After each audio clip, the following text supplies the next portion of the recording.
बैनुल-अक़वामी जरीदे financial times की तहलका खेज report. क्या पाकिस्तान ने अप्रोच किया अमेरिका को और अमेरिका को यह कहा कि जनाब जो अरबियन सी है, बहरा अरब है, वहां पर आप एक अमेरिकी नेवी बेस बना लें पसनी में। जी हाँ, आप दुरुस्त सुन रहे हैं। आपको लग रहा होगा कि आपको अपने कानों पर शायद यकीन ना आ रहा हो, लेकिन यही ऑफर फील्ड मार्शल साहब की तरफ से की गई है। अमेरिका ने नहीं मांगी, पाकिस्तान ने पेशकश की कि आओ यहाँ पे तुम्हें एक बंदरगाह देते हैं। और ये किस लिए देते हैं, जरा ये भी आप पढ़ लें। कहा जा रहा है ये फौजी अड्डा नहीं होगा, सिर्फ मिनरल्स के लिए अड्डा होगा। इसको भी जरा समझते जाए। बलूचिस्तान के अंदर जो मदनी आते हैं या जो हमारी जमीन के नीचे खजाने हैं या जो जखीरे हैं, वहां तक आपको लिंक कर दिया जाएगा, तो आपके लिए बड़ी एक लॉजिस्टिकली चीजें बड़ी आसान हो जाएंगी। इससे बड़ी खबर मेरे ख्याल से बहुत अरसे से नहीं आई। अगर ये ऑफर किया गया है, पहले तो सिग्निफिकेंस बताएं आप कि कितनी सिग्निफिकेंट खबर है ये। अमेरिकन खुद जहां पर जाते हैं, ये वहां पर अनार्की करवाते हैं। The economic hitman John Perkins की किताब आप उसे पढ़ें, आपको समझ लग जाएगी कि अमेरिकन दुनिया के मुख्तलिफ जगहों के ऊपर जाते कैसे और जाने के बाद ये वहां पर माहौल क्या बना देते हैं। ये जिस भी मुल्क के अंदर अमेरिका गया है, नादरीन से वहां पर खाना जंगी करवाई। और अमेरिका का एक असूल है,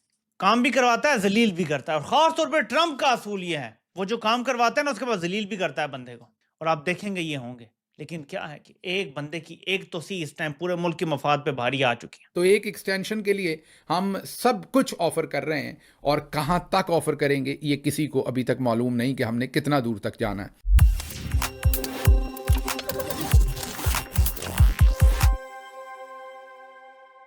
नमस्कार दोस्तों, आज की बड़ी खबर क्या है जानते हैं। पाकिस्तान के फील्ड मार्शल और आर्मी चीफ आसिम मुनीर ने अमेरिका को अरब सागर के पास पासनी पोर्ट बनाने और चलाने का ऑफर दे दिया है, जिससे पाकिस्तान में जबरदस्त हंगामा मच गया है।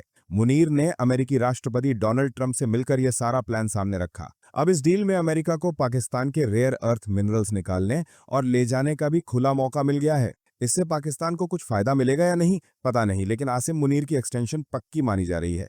पाकिस्तान में इस कदम पर कड़ा विरोध हो रहा है। जनता गुस्से में है, कह रही है कि आसिम मुनीर ने देश को बेच दिया है। विपक्ष भी बोल रहे हैं कि यह तो पाकिस्तान की संप्रभुता के खिलाफ है। वहीं सरकार का अपना तर्क है, कहती है कि यह सिर्फ आर्थिक डील है, कोई सैन्य समझौता नहीं। दोस्तों, आगे हम जानेंगे पाकिस्तान मीडिया का रिएक्शन और असली सच्चाई। अगर वीडियो पसंद आए तो लाइक कीजिए, शेयर कीजिए और अपनी राय कमेंट में जरूर बताइए। और ऐसे ही ताज़ा खबरों के लिए हमारे चैनल को सब्सक्राइब करना बिल्कुल ना भूलें। फिर मिलेंगे अगले वीडियो में, तब तक के लिए धन्यवाद। पाकिस्तानी फौज के सरबराह फील्ड मार्शल आसिम मुनीर के मुशीरों ने अमरीकी हुकाम से बहरे अरब पर, यह बहरे अरब वो है जो कराची से लेके गवादर तक आपका पूरा समंदर का एक इलाका है ना, ये आगे जाके इंडिया के साथ लगता है और इधर ईरान के साथ लगता है, इसको बहरे अरब कहते हैं। बहरे अरब पर एक बंदरगाह तामीर करने और उसको चलाने की पाकिस्तान ने पेशकश की। अमेरिका ने नहीं मांगी, पाकिस्तान ने पेशकश की कि आओ यहाँ पे तुम्हें एक बंदरगाह देते हैं। और ये किस लिए देते हैं, जरा ये भी आप पढ़ लें। बरतानवी अखबार फाइनेंशियल टाइम्स के मुताबिक ये मनसूबा अमरीकी सरमायाकारों के जरिए बलूचिस्तान के जिला गवादर के कस्बे पसनी में एक टर्मिनल की तामीर और इसके जरिए पाकिस्तान के कीमती मादनियात यानी जो रेयर अर्थ मिनरल्स हैं उनको निकालने, उन तक रसाई, उससे मुताल्लिक है। पसनी एक साहिली शहर है जो अफगानिस्तान और ईरान की सरहद के करीब वाक़ है। अच्छा जी, फील्ड मार्शल और शहबाज शरीफ साहब गुज़िश्ता महीने गए हुए थे, सितंबर में व्हाइट हाउस में डोनाल्ड ट्रंप से मिले थे और वजीर आजम शहबाज शरीफ ने ज़राअत, टेक्नोलॉजी, कानकुनी और तवानाई के शोबों में अमरीकी सरमायाकारी की ख्वाहिश का इजहार किया था।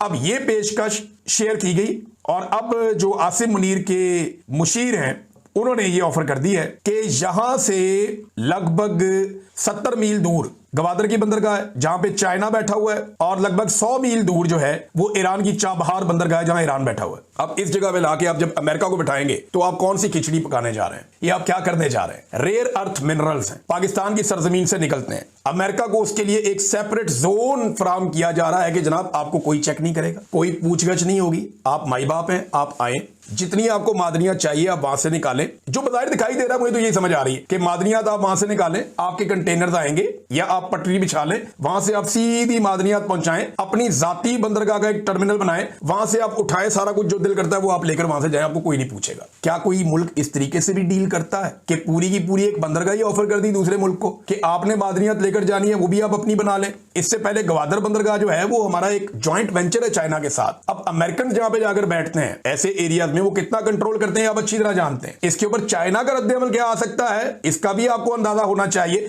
क्योंकि बिल्कुल साथ आगे जो है 70 नॉटिकल माइल्स के ऊपर चाइना की बंदरगाह गवादर जिसके वो आपके साथ मिलकर काम कर रहा है और उसके साथ आगे कौन है, चाबहार ईरान की है, जहां पे इंडिया और ईरान मिलकर काम कर रहे हैं। तो पाकिस्तान जो है वो एक अजीब तरीके से चीजों को मैनेज कर रहा है। ये अब ये बड़ी हैरानकुन स्टेटमेंट है ना। क्या हम अमेरिका को एक दफा फिर अपने मुल्क के अंदर स्ट्रेटेजिकली एक अहम तरीन स्पेस प्रोवाइड कर रहे हैं? और जाहिर है अमेरिकन यहां पर आएंगे तो उन्हें इंटेलिजेंस भी चाहिए, वो अपनी इंटेलिजेंस साथ लेकर आते हैं। फिर साथ एक और चीज नाज़रीन ज़हन में रखें, अमेरिकन खुद जहां पर जाते हैं ये वहां पर अनार्की करवाते हैं। The economic hitman John Perkins की किताब आप उसे पढ़ें, आपको समझ लग जाएगी कि अमेरिकन दुनिया के मुख्तलिफ जगहों के ऊपर जाते कैसे और जाने के बाद ये वहां पर माहौल क्या बना देते हैं। ये जिस भी मुल्क के अंदर अमेरिका गया है नाज़रीन, से वहां पर खाना जंगी करवाई है इसने। उस मुल्क के अंदर उसकी डेमोक्रेसी को डीरेल किया है, उस मुल्क के अंदर डिक्टेटरशिप को परवान चढ़ाया है, वहां के बुनियादी राइट्स को वायलेट किया है, और वहां पर एक ऐसा माहौल ये छोड़कर गया कि वो लोग दहाइयों तक या ममालिक बाहर नहीं निकल सके। और क्या क्या एक दफा फिर हम अमेरिका, अभी तक इसके ऊपर क्लैरिटी नहीं है, लेकिन बहरहाल ये चीज मौजूद है। फिर दूसरी चीज ये है नाज़रीन कि अमेरिका ट्रंप ये वाज़ेह तौर पर कह चुका है कि मुझे बगराम एयरबेस चाहिए, और बगराम वो इसलिए आना चाह रहा था अफगानिस्तान के अंदर कि अफगानिस्तान को कंट्रोल करे, सेंट्रल एशिया देखे,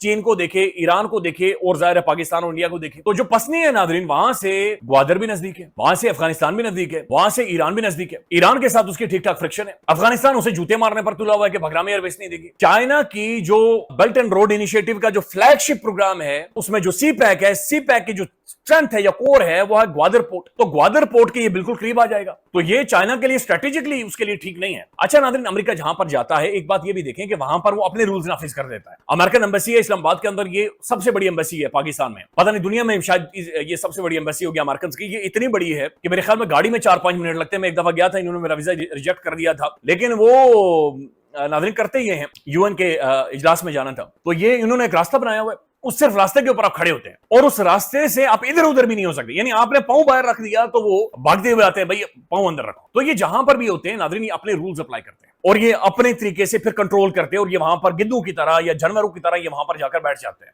ये सारा मुआहदा बकौल इसराइल के उन नुकात पे मबनी है जो सब इसराइल ने कहा है। यानी इसराइल की मर्जी से ये सब कुछ हो रहा है। ये कोई बरतानिया, कोई अमेरिका, कोई फ्रांस, कोई पाकिस्तान, किसी अरब मुल्क का इनिशिएटिव नहीं है। यहां से डिमांड्स भेजी गई ट्रंप को कि जी हमें ये चाहिए। फॉर एग्जांपल हमास को खत्म करो, यहां से डिमांड गई, ट्रंप ने उसको डाला, इधर इन्होंने साइन की। ये जो अड्डा देने की बात हुई है पसनी में अमेरिका को, और कहा जा रहा है ये फौजी अड्डा नहीं होगा, सिर्फ मिनरल्स के लिए अड्डा होगा, इसको भी जरा समझते जाए। ये कंप्रोमाइज हो चुका है। इसको ब्लैकमेल करने के लिए उनके पास अनलिमिटेड चीजें हैं। इधर से पाकिस्तान ने थोड़ी सी चूं चां की अपनी गैलरी के लिए, अमेरिका को तो नहीं कहा कुछ बुरा। शहबाज ने तो अल्हम्दुलिल्लाह कह के कहा कि हमें प्लान मंजूर है, दोबारा ये कहा अल्हम्दुलिल्लाह, उसे कोई एतराज नहीं है। आलमी ताकतों ने ऐसा कुड़ुक्की में फंसाया ना आसिम मुनीर को, यकीन माने आपको अंदाजा नहीं है जो हम ये बात कर रहे हैं कि पाकिस्तान की नेशनल सिक्योरिटी कितने बड़े इस टाइम डायलेमा का शिकार हो चुकी है, कितने बड़े खतरे का शिकार हो चुकी है। इन्होंने कैसे इसराइल को राजी करने के लिए और कहां ये बेंड ओवर बैकवर्ड हुए हैं, एक एक चीज रखी हुई है। वो आने वाले वक्तों में आपको पता चलेगा कि इनको कैसे। और अमेरिका का एक असूल है, काम भी करवाता है, जलील भी करता है। और खास तौर पर ट्रंप का असूल ये है, वो जो काम करवाता है ना उसके बाद जलील भी करता है बंदे को। और आप देखेंगे ये होंगे। लेकिन क्या है कि एक बंदे की एक तो सी इस टाइम पूरे मुल्क के मफाद पे भारी आ चुकी है। प्राइवेटली ये बात हुई है, ये अब अस्करी इदारों ने तस्लीम कर लिया है कि ये प्राइवेटली बात हुई है अड्डा देने की अमेरिका को। ठीक है जी, अड्डा ही कहेंगे, अब क्या कहेंगे, मिलिट्री अड्डा हो या मिनरल्स का अड्डा हो, लेकिन अड्डा अड्डा ही होता है। तो पसनी में अड्डा देने की बात कह रहे हैं जी, लेकिन इनको अंदाजा नहीं था कि ये चीज उधर से लीक कर दी जाएगी। अमेरिका से लीक हुई है ना। देखिए, हमें जंग अखबार ने तो नहीं बताया, हमें डॉन अखबार ने तो नहीं बताया कि ये सब होने लगा था। ये तो बाहर के एक अखबार ने बताया है, और इतने जबरदस्त तरीके से गेम की गई कि अमेरिकी अखबार में नहीं, बरतानवी अखबार में ये खबर दी गई, ताकि डायरेक्ट अमेरिका पे भी ना उंगली उठाई जाए कि जी आपने हमारा ये राज अफशा कर दिया। सोचिए ना, अगर ये राज निकलना था तो न्यूयॉर्क टाइम्स में आ जाता भाई, वॉशिंगटन पोस्ट में आ जाता, वॉल स्ट्रीट जर्नल में आ जाता। ये फाइनेंशियल टाइम्स में क्यों आ गया जो यूके का अखबार है। चले जी, कह सकते हैं जी कुछ के सोर्सेज बड़े अच्छे होते हैं। सोर्सेज हर अखबार में होते हैं, हर साफी के सोर्सेज होते हैं, कोई ऐसी बात नहीं है।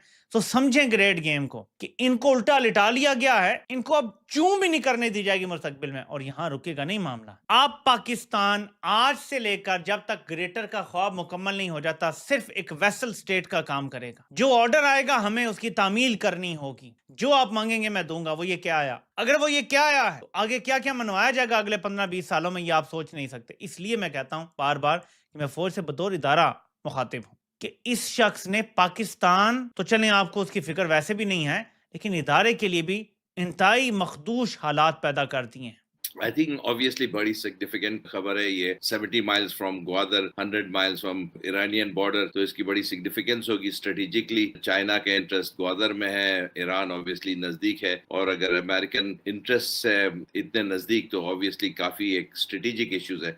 I think there you are absolutely right. There should be in trying to engage with the Trump administration, जिसमें हम लोग ने पहले क्रिप्टो की बात करी, फिर मिनरल्स की बात करी, फिर गाजा की बात करी कि वहाँ involvement, and now we are throwing this Pasni port. So जैसे कहते हैं इंग्लिश में, we are throwing everything including the sink, and hopefully something will stick. So I can only put it that way. But I really again it seems to be a very strange way to go about international diplomacy. I cannot imagine the Chinese will take this so lightly, and they would be definitely concerned कि उनके जो इतने ज़्यादा strategic interests हैं, they have invested in this country anything between 45 to 60 billion, depending on what number you choose to believe, but it's definitely well north of 45 billion. And उसके जो है पाकिस्तान में बहुत deep interests हैं, strategic interests हैं, commercial interests हैं, and they'd be quite perturbed कि अगर हम लोग जो है उसको importance नहीं दें.